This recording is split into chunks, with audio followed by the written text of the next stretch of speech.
This is Sunrise Extra, streaming live on Wave Now. Good morning. Happy Friday. You made it to Friday after such a rainy, dreary week. Yeah, we hope that everybody gets out and gets to enjoy some of this. The rain amounts have been just crazy this week around here. Are we making up for any kind of a deficit or anything like that? I was wondering about that. In some parts of the region, yes, and others, no. Indiana, you've been just walloped by the rain. They've gotten nearly 4 to 6 inches of rain this week. Wow. While other parts of Kentucky have barely even seen a quarter of an inch of rain. So, yeah, it really does depend on where you are. We are going to continue to keep an eye on the cleanup process for some of you in Indiana because of the heavy rain and some of that river flooding that you have seen over the past couple of days. Now things are thankfully quiet in most spots. We are dealing with some areas of fog, that lower visibility showing up towards Seymour, E-Town, Fort Knox, Madison. So a lot of you are dealing with the fog to start off the day, including right along the Ohio River. And when I mean along the Ohio River, I mean in the banks of the Ohio River. We are seeing that fog this morning with some of those clouds already trying to clear. And above my head, yep, that is the moon as well. So pretty interesting shot to start things off. But that fog that we're dealing with right now, that is going to gradually mix out as we get closer to 8, 9 o'clock and those temperatures really start to warm up. A lot of the clouds clearing out to start off the day, but we're still watching that lonely shower showing up for those of you in Jefferson County. We're in the 50s and low 60s right now. We'll end up in the 70s and low 80s once we roll into the afternoon with some of that sunshine around. Still keeping an eye on the traffic situation this morning, especially for those of you traveling northbound on I-65. This is where we have a disabled vehicle blocking the right lane, and that is causing issues all the way back to Crittenden Drive. So yeah, we are seeing things moving a little bit better right now, but still slow going in that direction, northbound on 65, and then with traffic starting to pick up southbound on 65 plus the construction. Yeah, that's also starting to pick up too, so keep that in mind. Also watching what's going on for those of you on the east end. If you're taking that Waterson East ramp to 64, heads up, the ramp is partially blocked there, and ooh, good news. You look at the camera there. It looks like they have that cleared. So there we go. Ignore what I just said. Things are looking pretty good on that Waterson East ramp to 64 eastbound, and we like to see that for your morning commute. Rob? Okay, Tawana, thanks so much for the updates. The U.S. Central Command says that American forces have struck a key Iranian naval vessel. The U.S. military reported an Iranian drone carrier was attacked and then set on fire during multiple strikes. Video shows the vessel burning at sea. Iran's military hasn't acknowledged the attack itself. The strike comes as U.S. Central Command says that American forces are continuing operations aimed at destroying Iran's naval capabilities. Some Henryville, Indiana students will be on virtual learning today because of an illness that's spreading throughout some schools. Officials say Borden Henryville School Corporation will be closed today to give custodians time to deep clean the schools. Students are expected to return to classrooms on Monday, and you can stay on top of all closures by visiting wave3.com. We are now hearing from the wife of Captain Dana Diamond. Diamond was one of 3 crew members killed in the crash of UPS Flight 2976. The plane crashed just after takeoff from Louisville Muhammad Ali International last November, killing the 3-man crew and 12 others on the ground. Wave News reporter Marissa Burke joining us now to talk about her loss. Marissa. Donna Diamond says she met Captain Dana on a dating site after her first husband passed away. She says they were inseparable ever since. Even though they only got to spend 10 years together, she says it felt like a lifetime. Captain Diamond had been working as a UPS pilot for 37 years and was close to retiring. Donna says he loved his job and he always prioritized safety and professionalism. She also adds that he just finished additional training before the crash happened. Donna says the last 4 months have been unimaginable. No nights are good nights. I mean, my habit is breaking, of him not being here or on the other end of the phone.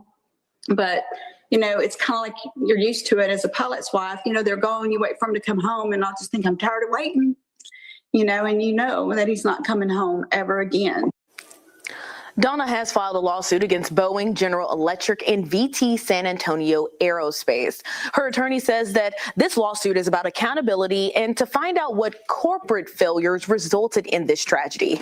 We're still waiting for a final report from the NTSB, which should also shed light on some of the lingering questions.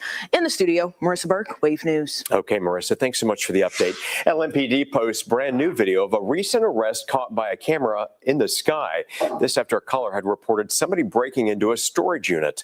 Police arrested Christopher Hall after witnesses reported seeing a man on a bike trying to break into storage units along Dixie Highway. Officers launched their drone to look for the suspect. An arrest citation shows that Hall was found at a nearby Kroger, claiming that he did not break into a storage facility. But police say that they soon realized that he gave them fake identifying information and that he then tried to escape on a bike. Hall was later arrested and apparently then told officers that he lied because he had active warrants out against him. JCPS leaders say staff at Ballard High School found a gun in a student's backpack. Ballard faculty sent a letter to parents explaining the backpack triggered the school's weapon detection system. Staff then searched the student's bag and found the gun. The letter says the student cooperated with educators and there was never any threatening behavior. The student will be disciplined per the district's behavior protocols.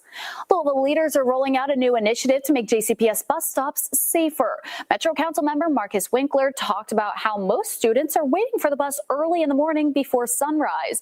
Partner LG&E says they'll prioritize fixing streetlights at bus stops that aren't working.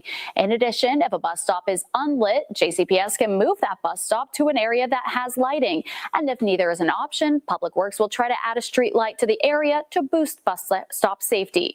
JCPS, LG&E, and Public Works will all work together to review bus stop lighting and correct stops that are in the dark. The Floyd County Sheriff's Office has now identified the victims and the suspect in an early morning shooting in Greenville. Deputies say that it all happened in rural Greenville just before 6 on Thursday morning. 23-year-old Easton Good was arrested.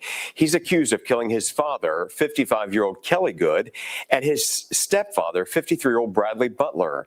Some neighbors in the immediate area say that they heard pops just before seeing police arrive, and that learning what happened has left them shaken. Well, I thought, my goodness, can't believe that. This area, you know, I mean, it's just, you come out here at night, you don't have to worry about nothing. You don't worry about anything. It's just a very quiet, peaceful neighborhood.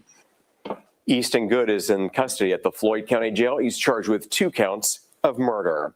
Law enforcement agencies, community organizations, and a lot more all coming together for a brand new initiative to help stop violent crime right here in Louisville. It's called the Repeat Offender Initiative, and the intention is to not only stop crime, but also make sure organizations are on the same page and can hold one another accountable. Part of the initiative is the formation of the Violent Repeat Offender Commission, where community partners will use data to come up with recommendations for systems in place to address crime. The ROI has 3 pillars centered around intervention, enforcement, and rehabilitation. Joshua Chavez, the director of crime reduction programs for the LMPD Foundation, says he helped launch the Repeat Offender Initiative in Atlanta, which has seen a large crime reduction in the past several years. We've had a lot of success with the program over there, and so the idea is to bring that program here and use Atlanta's model as a blueprint. You guys have a lot of really good programs here in the state of Kentucky.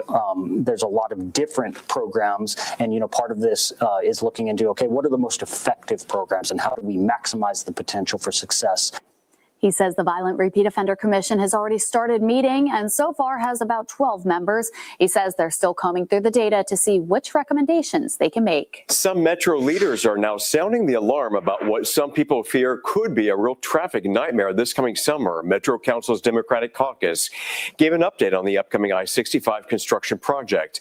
The Central Corridor project will shut down the interstate in both directions between downtown and the Watterson Expressway this June and July.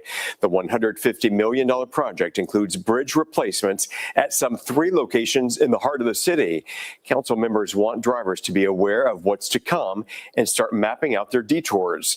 City leaders are already bracing for issues, especially traffic being rerouted around Old Louisville.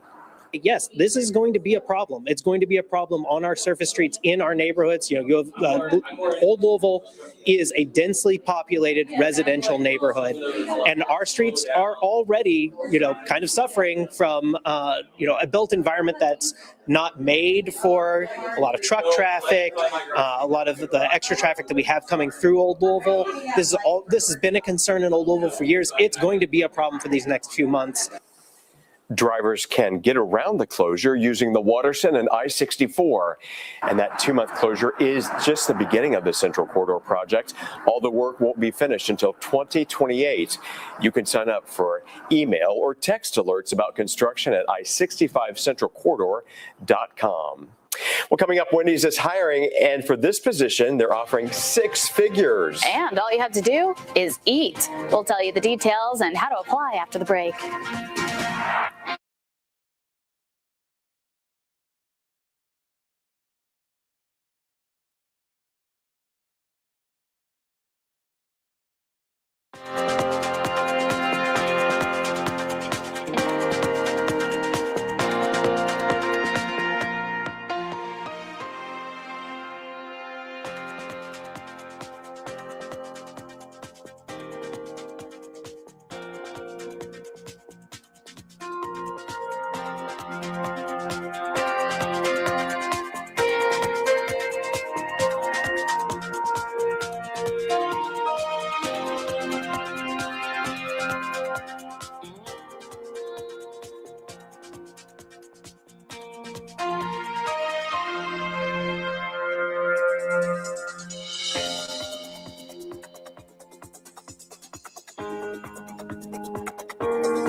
Recent remarks made by Health Secretary RFK Jr. about Dunkin' Donuts are ruffling feathers of fans of the big coffee chain. But others say the comments point to real health concerns over sugar consumption. Take a listen.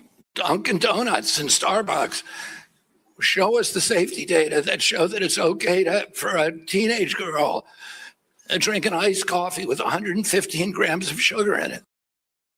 Kennedy is looking to restrict sugary beverages from these chains if they aren't proven safe. The comments are stirring up a lot of conversation in Massachusetts. That's the birthplace of Dunkin', and a lot of people there drink it religiously. Some there, including the governor, aren't a fan of the idea. Dunkin's like the heart of Boston, I feel like that might cause an uproar. I understand, show the data, but I think parents have the right to make the decisions on what their kids can and can't have. Meanwhile, registered dietitian Sandra Zhang says it's important for all chains to be transparent about sugar content for all ages due to health risks. If someone is consuming high amount of added sugar repeatedly with high frequency, again, for metabolic health and healthy weight status and in general, it will be much harder for this person to have a balanced diet. WBTS up in Boston reached out to Dunkin' and Starbucks for comments, but did not hear back. I do Dunkin' Mondays and Starbucks Fridays, so that's hitting both of my spots. Certainly getting a lot of buzz online and a lot of opinions. Hey, a popular fast food chain wants to pay you, get this, 6 figures just to eat burgers and fries. Sound like a good deal? Wendy's is on a nationwide search for a chief tasting officer. I like the title. For some $100,000 per year, they'll taste Wendy's menu items, create some content, share creative feedback, and help the company keep a pulse on what's trending in fast food. The job description states that applicants need a mouth, a pulse, and pretty strong opinions about the brand's food. Now, to apply, candidates must submit a video showing why they're the perfect personality hire, and be sure to show off their tasting skills. Sign me up. I want to do this. I feel like this is just a Wendy's influencer right there. A big personality, eat the food, strong opinions, and create content about it. But she's chief tasting officer, probably a much more fun title. Oh, for sure. I like to know who came up with the title, but just the perks alone, the bonuses.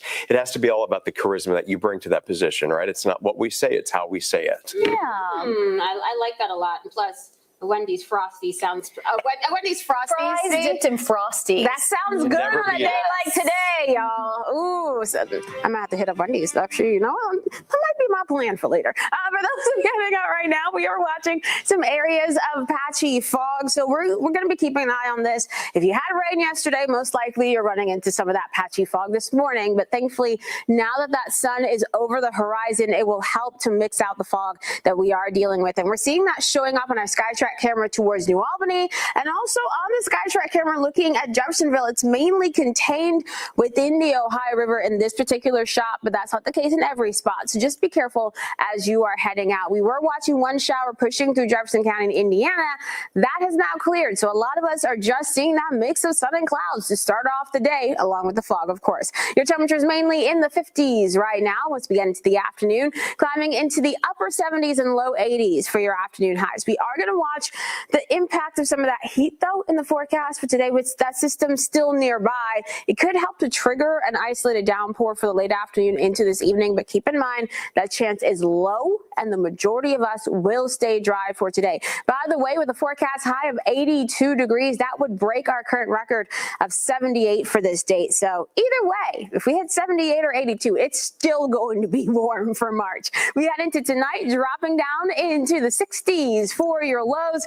And as we look ahead to tomorrow, we're going to be talking about some temperatures on the slightly cooler side as we add in a lot more of that rain. Talking about rain chances going up towards noon tomorrow and staying with us through the afternoon and evening. So we'll watch a cold front approaching the area. As it does, it's going to kind of throw a couple of scattered showers and thunderstorms for the late morning into Indiana first. Then we get towards noon tomorrow. Here comes more of those showers and thunderstorms. That main line moving through for the late morning and early afternoon is what can produce some stronger storms for tomorrow. But once that main line moves out by about 5-6 o'clock tomorrow afternoon, we're just going to be stuck with some scattered showers across the area and even some drizzle through the overnight hours. As we look ahead to tomorrow and some of these storms pushing through our area, we do have a marginal risk of severe weather in place, mainly because of some of those stronger wind gusts, the potential for some small hail, along with the heavy rain. And for those of you in Indiana, along with this heavy rain, we will be keeping an eye on any flooding concerns in your area, since you have the most saturated ground because of the several days of rain that we have seen across Wave Country. On Sunday, things are going to be cooler with some sunshine coming our way. Tuesday, scattered showers and thunderstorms really ramping up across the region out ahead of a front that will bring even more of those showers and thunderstorms for your Wednesday. So keep that in mind. Towards the end of next week, things still a little bit up in the air. We're looking at 50s and 60s for highs, and also keeping an eye on a few isolated rain chances. Olivia? All right, thanks, Tawana. Kristi Noem is out as Secretary of the Department of Homeland Security. President Donald Trump made the announcement Thursday on social media, saying he was pushing Noem out of her position and will nominate Senator Mark Wayne Mullen of Oklahoma to replace her. Mullen will take over on March 31st. Noem has faced growing scrutiny over her conduct, including an alleged romantic relationship with her chief advisor and her conflicting accounts over fatal shootings involving federal immigration agents. She's also faced questions about her agency's advertising campaign that prominently showcased Noem and reportedly cost the department more than $200 million to produce. Noem was also criticized for the decision to pause TSA PreCheck during the current DHS funding lapse, a move that was reversed within hours. Lawmakers from across the U.S. shared their reactions to Noem no longer being the head of DHS. President Donald Trump took to social media to say in part, quote, "The current Secretary Kristi Noem, who has served us well and has had numerous and spectacular results, especially on the border, will be moving to be special envoy for the Shield of the Americas, our new security initiative in the Western Hemisphere we're announcing on Saturday in Florida. I thank Christie for her service at Homeland. However, other lawmakers had different reactions to the news of her firing. Kentucky Congressman Morgan McGarvey kept it short, saying on X, quote, "Good riddance. Now do Hegseth."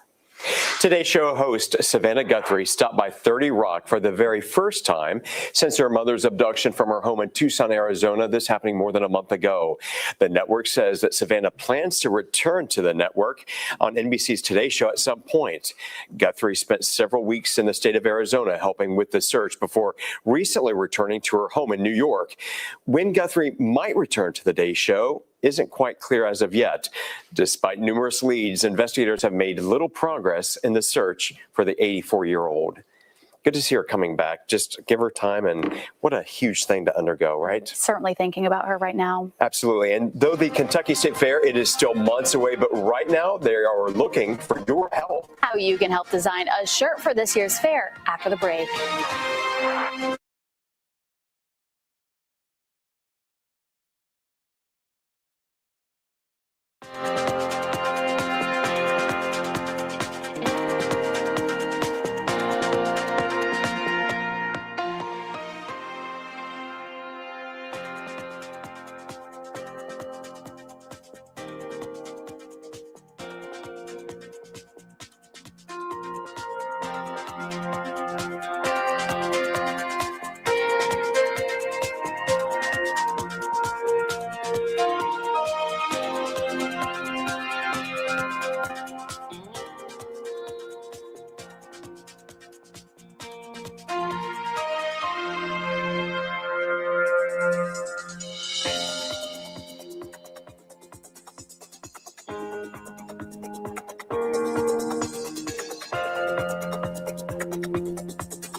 Well, he is one of the most recognizable faces at the Kentucky State Fair. You've definitely talked to him or seen him there if you've been. Freddie Farm Bureau is going to celebrate America's 250th birthday with a special T-shirt, and you can help choose the design. Kentucky Farm Bureau first brought Freddie to the State Fair back in 1958. He serves as their unofficial ambassador. The Freddie T-shirts will be used in promotions and outreach throughout the year. 6 original T-shirt designs have been created for this America 250 contest. They show Freddie crossing the Delaware, carrying Old Glory, drumming, and more. Freddie will announce the winner on his Facebook page on April 1st. We are just 50 days away for the Run for the Roses, and CoStar for Kids will soon give you the chance to look your very best while supporting a great cause. On Thursday, March 12th, from 5:30 to 7:30 p.m., they'll host their annual Hats On for Healing auction to help benefit the CoStar Kids Child Abuse Prevention Fund. Hundreds of people will gather for the auction at the Olmsted to bid on all the hats and fascinators. This year's auction will even feature 2 items donated by Olympic gold medalist Simone Biles. You can still purchase tickets on CoStar's website, and if you are unable to make it, you can still bid online starting next Monday. How cool is that? I cannot wait to see some of the creations. So much creativity this time of year. You got to love it. And it's all going to a great cause for those hats and fascinators. So very happy to see that happen. Have you started your collection for this year? You probably got a fabulous collection. I don't have a hat or fascinator just yet. But I will tell you, I have a Derby dress. Shopping trips ahead. Well, thanks so much for joining us here for Sunrise Extra. And tune in at 10 a.m. here on Wave Now. We'll have Derby City Weekend, where we'll be telling you about some of the fun events that are happening in our area coming up as you're getting ready for a great weekend. Enjoy it.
This Wave News Update is sponsored by Morgan & Morgan.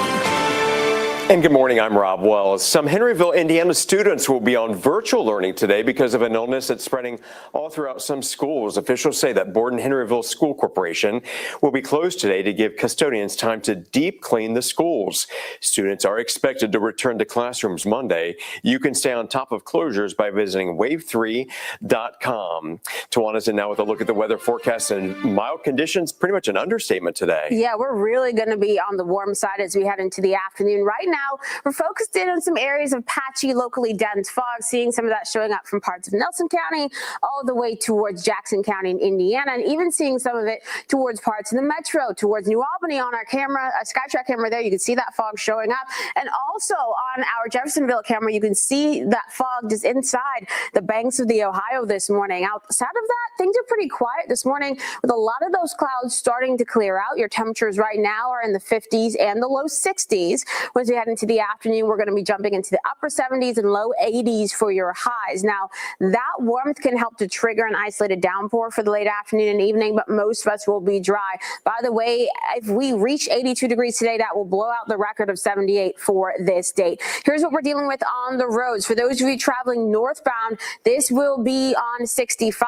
You are going to be dealing with some backups, especially past the Waterston as you're heading northbound, trying to get towards Phillips Lane, because this is where we have that crash crash in that area, blocking the left lane. Traffic still able to flow smoothly, but we are seeing delays in that area. Now 65 northbound near St. Catherine, that was a mess earlier this morning because of a stalled vehicle in that area, but things are rolling a lot smoothly there as well. Keeping an eye on the next 10 days, here's what we have going on. More rain in the forecast for tomorrow before we see cooler and drier conditions on Sunday.